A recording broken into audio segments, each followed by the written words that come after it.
Staying for the conversation afterwards. We'll wait till the credits start running.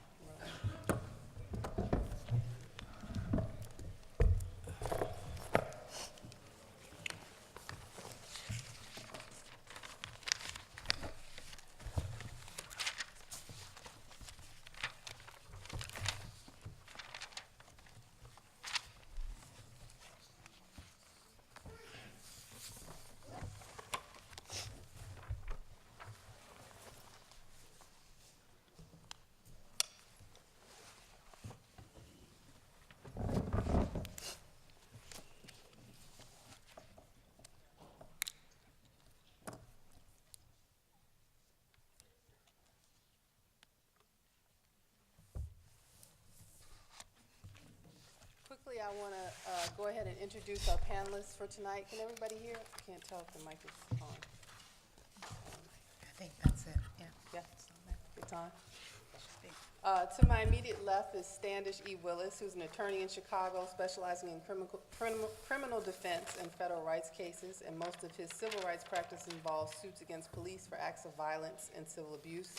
He chairs the Chicago chapter of the National Conference of Black Lawyers and co-founded Black People Against Police Torture, a grassroots community-based organization here in Chicago. Stan drafted a bill titled the Illinois Torture Inquiry and Relief Commission Bill, which was signed into law by Governor Pat Quinn in 2009. He earned his BA and master's degree here from the University of Chicago and studied master's level economics and earned a JD from the Illinois Institute of Technology's Chicago Kent College of Law. Stan maintains an active public speaking schedule on issues related to the criminal justice system, the death penalty, police brutality, community control of police, the prison industrial complex, America's political prisoners, racism in the American legal system, and international human rights.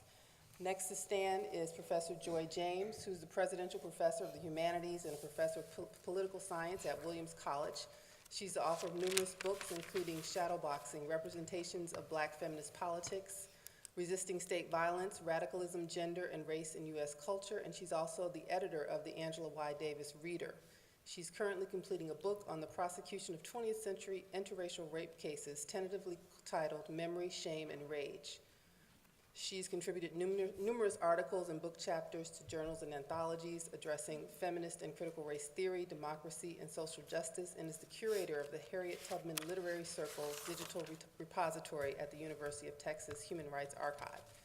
And all the way at the end is Miriam Kaba, who's an organizer, educator, and activist and writer in Chicago.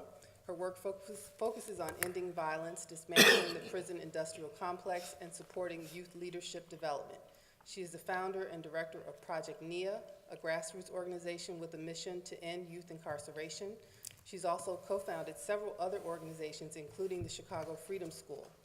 She's a published author and writes a blog called Prison Culture. She's a teacher and has served on numerous nonprofit boards, and most recently she's been appointed by Governor Pat Quinn as a member of the Commission to End Disparities Facing the African American Community. And she is a self-described rabble-rouser and history buff. And we invite you to visit her Prison Culture blog. So join me in welcoming our panelists.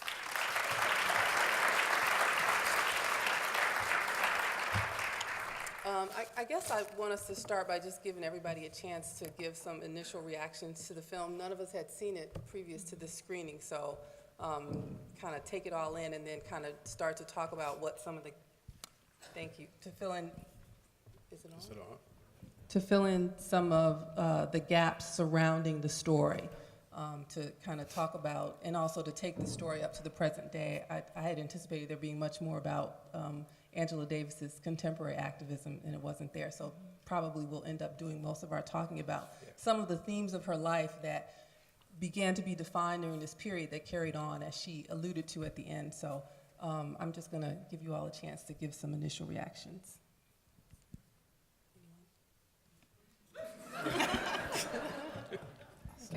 Okay, so I can't keep passing. Well, first, it's a beautiful film, a documentary, and Lynch did an excellent job. It's seen her work on Shirley Chisholm, and that's more of a biographical narrative in terms of being able to trace, where you grew up, how you grew up, what politicized you. And we had to figure that out within the context of struggle, specifically a struggle for her life and a struggle for Black liberation.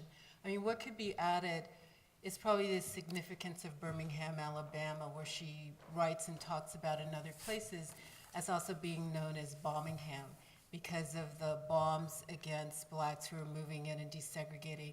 And there's an irony here too, because if you read Condoleezza Rice's autobiography, she also, coming from the different ideological spectrum right on the other side, but she also has a story of parents having guns in the household because of racial terrorists, right? And the fact that the state will not protect you because it's in complicity with terrorizing black life. So that kind of politicization, I think, was key for Davis, and you got a bit of it. There was something that was left out that I was struck by its significance. Again, it's alluded to, this whole discussion of black love and intimacy and relationship with her family, with her comrades, with George Jackson. But if you go back to the bombings in Birmingham, Alabama, after the 1963 March on Washington, which is the celebratory moment where we shall overcome and we have this future of our children playing together, and then a matter of X number of weeks later, children, 4 girls are murdered. And Davis, if you see her in other clips, say the Black Power mixtape that was released recently, she talks about, and she's in prison when this interview is taking place, she talks about a neighbor asking her mother, Sally Davis, if she can borrow a car, or better yet, if she can drive her to the church to pick up her daughter, I believe this one was Carol, because there's been a bombing at the church. And Davis says specifically, when the mothers arrive, what they find are heads and arms and body parts. And so you see this grief and this rage merge into one, and this becomes part of politicizing that makes, you know, the education that her sister says, what makes Angela Davis a revolutionary, but also in a way it's an education that makes all of us potential revolutionaries in terms of the vulnerability of our families and of our children. So I thought that it was a really excellent film as well. And I think there were 3 things that I thought about quickly. One was Charlene Mitchell and the central role she really played in the kind of grassroots organizing aspect of this work, which didn't really come up except for once. Her name is mentioned in the film, and then you see all this stuff going on. But the connection between the people who make that happen and, you know, that's kind of was erased, which I worry about a lot, right? Because things don't just happen spontaneously. There are a lot of people behind the scenes constantly doing work, and I didn't feel like that really came through in a significant way, and I think we have to think about that as we think about today in organizing.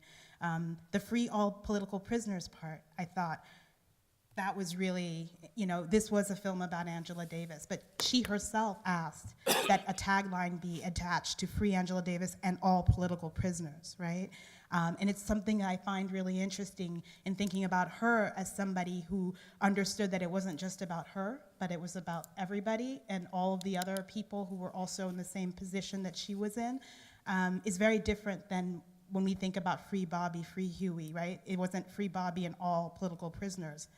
Angela Davis, though, and I think you have to think about that in terms of who she was and what she thinks about. And I think, frankly, her being a woman also makes that, you know, it's not just all about me all the time. And I think it's true. And then finally, I think, you know, how did she come to be interested in communism in the first place?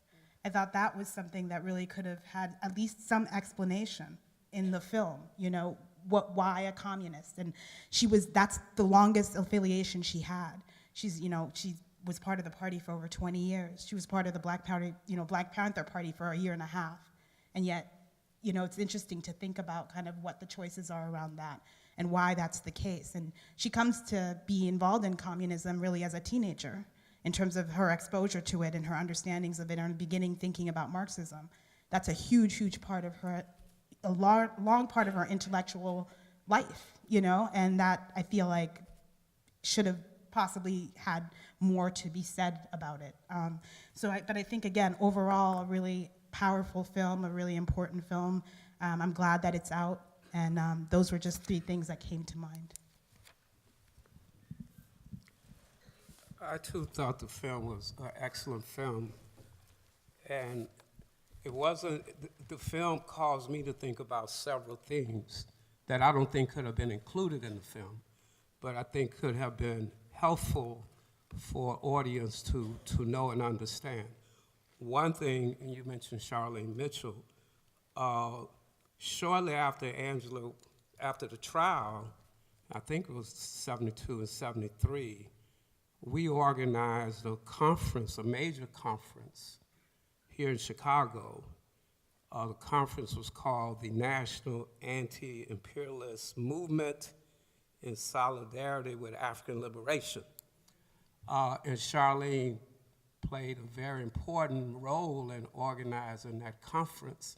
And we had that conference at Dunbar High School on the South Side. And what's significant about it, Angela had just weathered the storm, but she was here in Chicago to help organize the conference because she was our keynote speaker. And of course, it was organized, major impetus came from the Communist Party, and many of us who had been doing work at various levels were members of the Communist Party locally. The second theme that comes to mind that could not have been included in the film is that the struggle to free political prisoners, particularly those that were in prison as a result of COINTELPRO, this Hoover invention. But it's not just Hoover. It was a concerted effort, in the words of COINTELPRO, to neutralize black nationalist organizations, to neutralize charismatic leaders in the black community, like Elijah Muhammad, like Dr. Martin Luther King, like Stokely Carmichael. These were people they named. And we know that because there was a congressional investigation called the Church Committee back in 73, and all this came out as part of the congressional record. So this is not just Stan Willis rapping about something that is not factual. I do that occasionally, but not tonight. And those political prisoners, the United States government, through COINTELPRO, decided to neutralize, which is a military term, the Black Panther Party and other civil rights organizations, and that neutralization included a whole abundance of illegal things that came out of the Church Committee, including murder. And we know about one of the murders, two of the murders here in Chicago that was part of COINTELPRO, and that's the murder of Fred Hampton and Bart Clark. But there were many others that we don't know about. There were dozens of Black Panther Party members murdered by the United States government. So that comes to mind. And lastly, what comes to mind is that those political prisoners that were in prison during COINTELPRO, many of them are still in prison, and many of them are dying in prison. And hopefully a film like this will cause us to revisit the political prisoner issue and demand that they're free.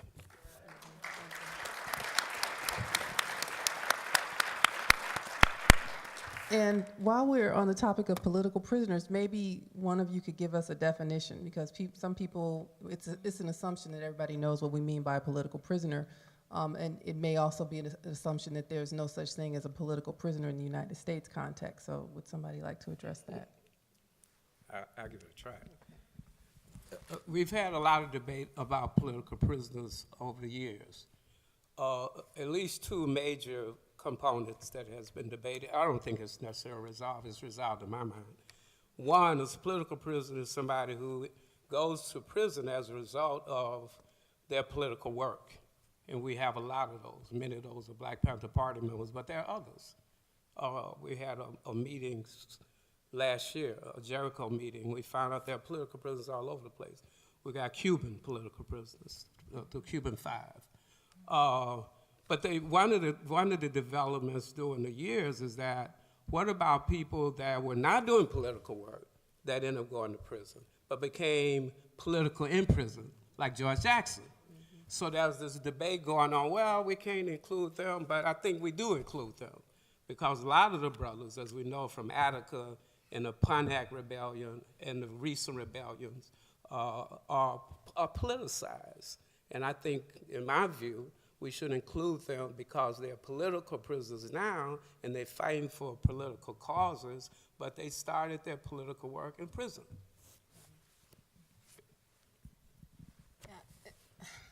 I think the issue of political prisoners is also tricky, because I think it's easier, whatever easy is, right, to organize around mass incarceration rather than to make the connections about anti-communism, COINTELPRO murders, repression within a democracy. I mean, the depth of the repression kind of makes it look like a dictatorship in relationship to Black radical life. And I think to do that kind of political thinking is still unpopular. So there's a moment in the film where Davis actually pauses, and she's incredibly eloquent, but it's like, what happened to Ruchell Magee, right? Because he's still in prison, right? Yep.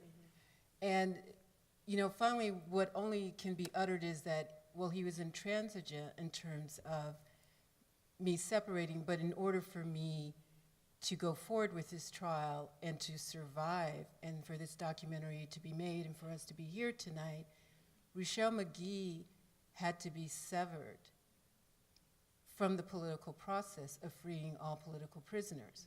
So if we go into Russell Maroon Schultz, who's in Pennsylvania, and there's going to be an event in Chicago April 10th. He has a book coming out, right?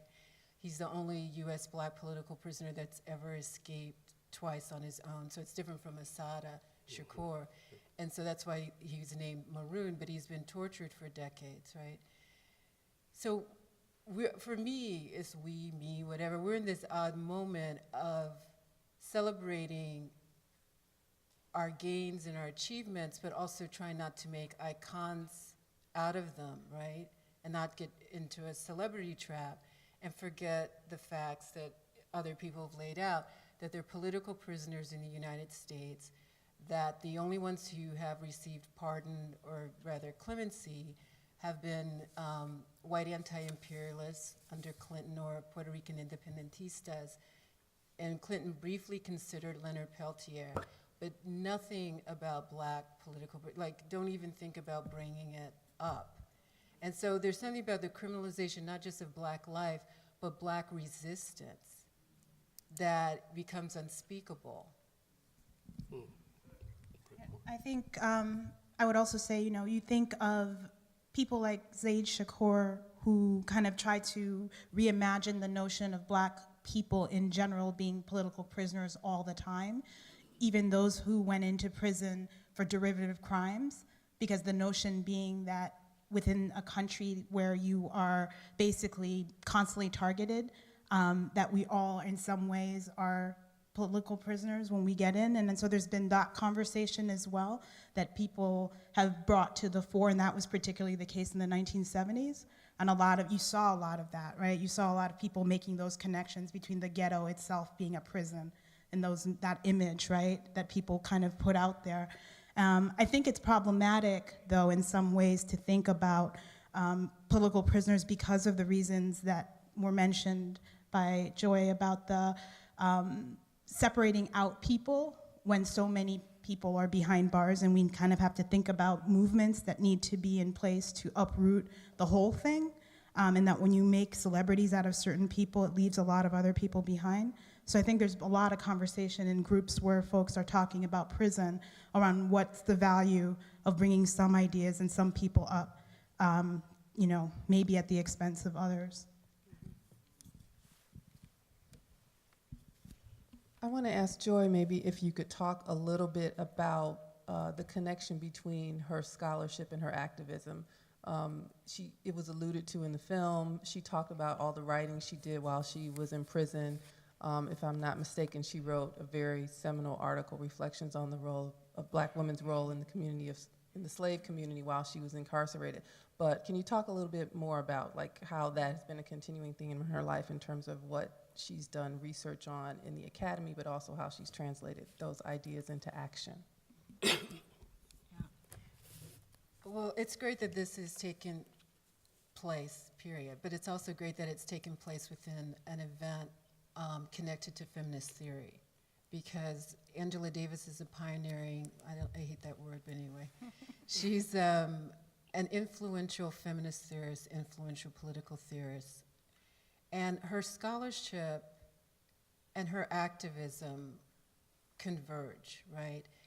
And so my personal introduction to Angela Davis happened in the 1980s, and it was through a women's group connected to the Communist Party, READ, Women for Racial and Economic Equality. And from that, I ended up getting a Ford postdoc and chose to go to Santa Cruz to work with Davis. So I actually got to see her in the classroom setting, right? I was able to see how she mentors, the way she influences, and that's part of what led to the Angela Davis Reader.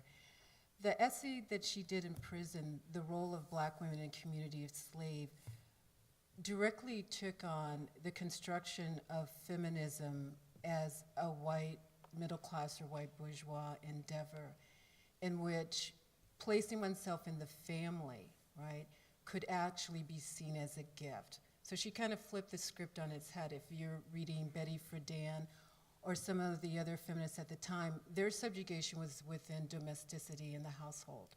And Davis argues in this piece that actually for enslaved women, what they can provide, the only thing they can give freely is not their labor outside of the household, right?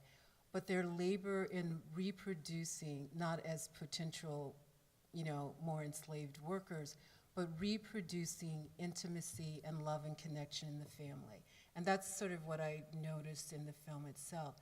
So part of that is tied to domesticity. Even though there's this flight from it within conventional feminism, Davis sort of pointed to it as a gift. Nurturing through touch, nurturing through food, nurturing through consolation, nurturing through compassion. All of these skills that are considered to be feminine or maternal and so not competitive, right, in the marketplace, are skills that she pointed to as survival mechanisms, but also in some ways transcending the bonds of shackles. I was going to ask you, maybe Miriam next, if you could talk a little bit about Davis's involvement in the prison abolition movement.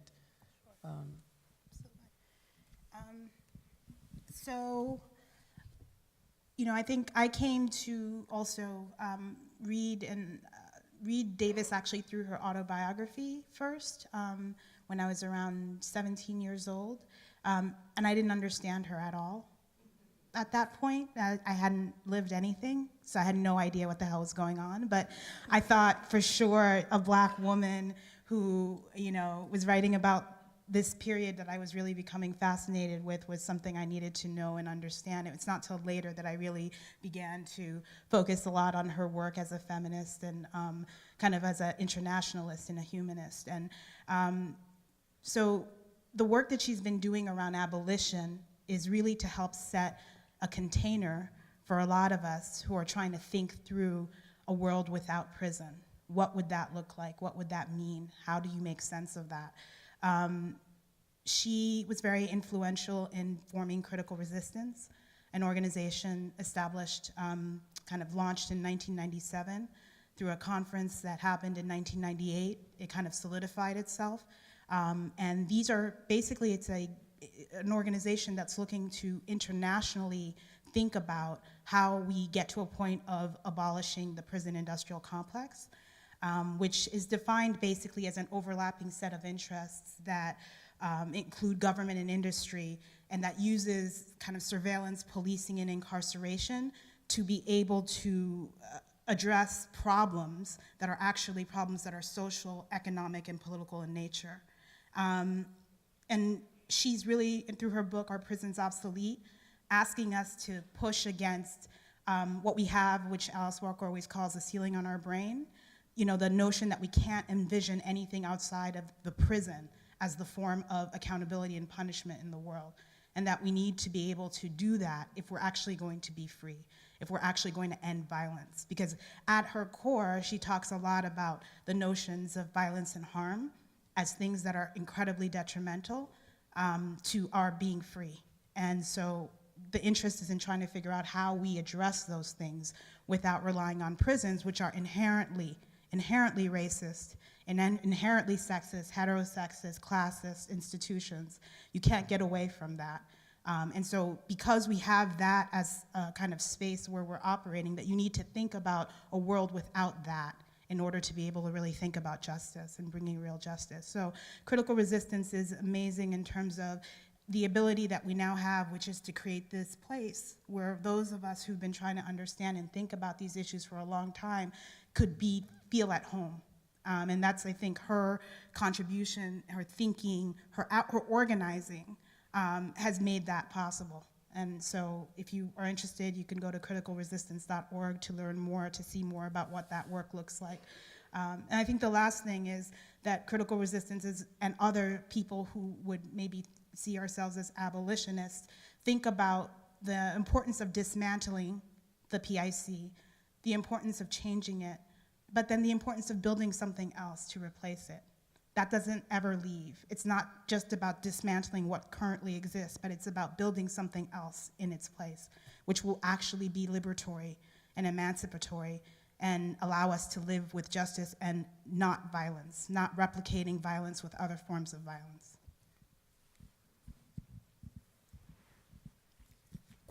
I'm going to ask Joy if you could talk a little bit more about the issue that I mentioned in the introduction about the uses of Angela Davis in contemporary pop culture and politics, the uses and or misuses, the commodification, and the use of her iconography to put forward ideas that aren't necessarily ones that she would ascribe to herself. And she's written about this, but I'm wondering if you could talk a little bit. Right. She talked about her hair and being reduced to